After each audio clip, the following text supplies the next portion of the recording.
When it comes to political campaigns, because politicians in Washington write the laws and determine what the rules are for political advertising, when it comes into a political window, every politician who wants to advertise on television, by law, is entitled to the lowest unit rate within whatever program they happen to be buying.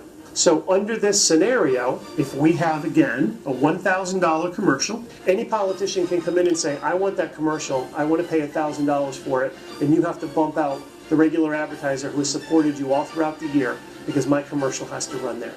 The result of this, in this political window that I had described, television stations all over the country raise their rates. It's called the political rate card.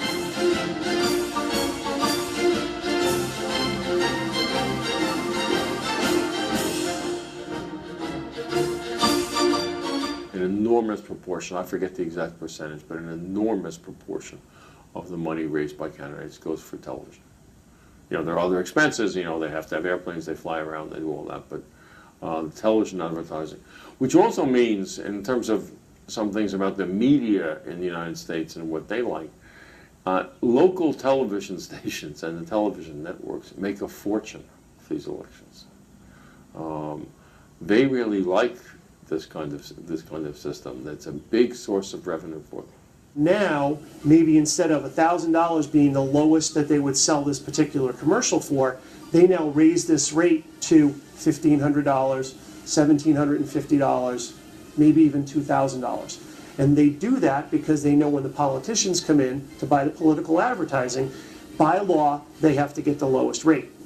So instead of having to play around with this, they jack up the rates, and that is one of the reasons why it ends up costing $4 billion to have a midterm election cycle. They spent over $4 billion on campaign